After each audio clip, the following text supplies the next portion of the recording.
more intelligent than a plane, more aware of your life than you realise. Today's cars know everything from where we live and work, who we visit, right down to the location of our favourite fast food. Cyber and intelligence expert Catherine Manstead has been tailing the rise of 21st century cars. Cars these days are computers on wheels. There's more lines of code in your standard car in Australia than there is in a Boeing 747 jet. Now, what does that mean? That means that with lines of code, with software, comes vulnerability. Commercial enterprises globally are expert now at collecting data, but China's in a league of its own.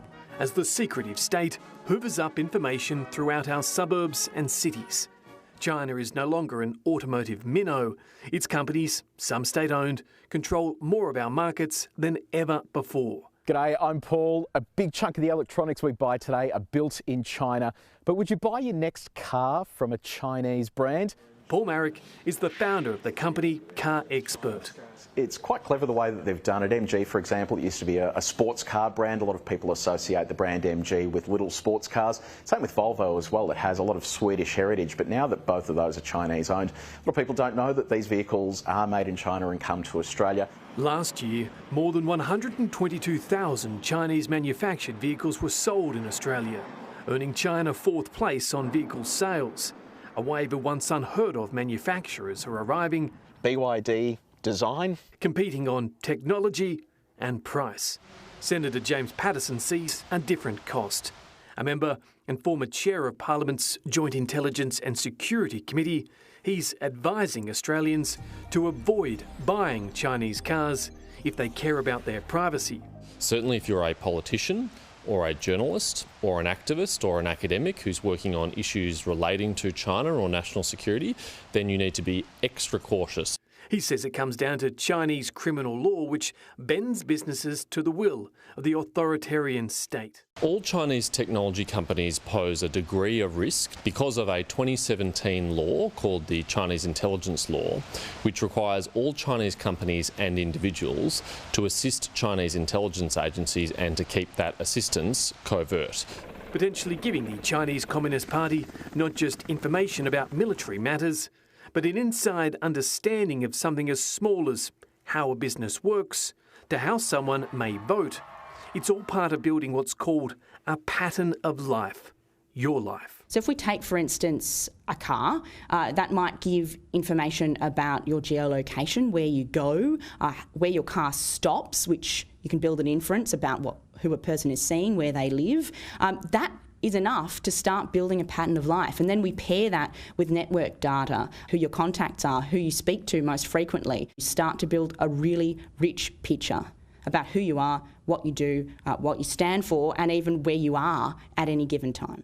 When we're talking about things like code, it is everywhere in a vehicle today. Yeah, exactly. Everything from the screen there to me putting, an air-conditioned seat on. In fact, if I get my phone out here, I've got my Ford Ranger in this car park here. I can remotely start the car. I can remotely see where the car's located. I can do all manner of things just using my phone. And for it to do that, it has to have a SIM card that has a phone connection with the outside world. In one instance, it's claimed a person, shown here, discovered he was able to dial into his Chinese manufactured car through its SIM card and activate the microphone. The car was able to actually relay voice data from inside the car to the person listening on the other end, without the user's consent and also without the ability for you to terminate that call. So what you're saying potentially is that conversation could then be listened to by a third party? Without you knowing. So, I mean, even to me, who's not very security conscious, that's pretty alarming. And my understanding is that that's being patched at the moment. But ultimately, if that existed at some point, you wonder how many other instances of this actually exist out there in the wild that we perhaps don't know about yet.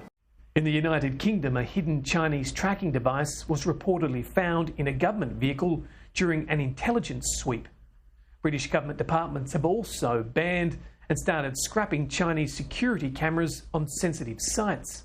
The interconnection of everyday items from smart televisions, laptops, voice-controlled speaker systems, doorbell cameras, even watches, all build a personal picture and digital footprint. China's domination around smart devices has led a Washington-based consultancy to call on consumers to wake up and ban the components in supply chains. The Chinese Communist Party and its intelligence agencies have a philosophy of collect now and decrypt later. They're hoping to develop quantum decryption technology, and if in the future they're successful doing that, that might unlock a treasure trove of years of gathered, personally identifying information on Australians, on Americans, on Canadians and people all around the world. This is a compounding problem and it's not going away anytime soon. Jonathan Lea, the Sky News.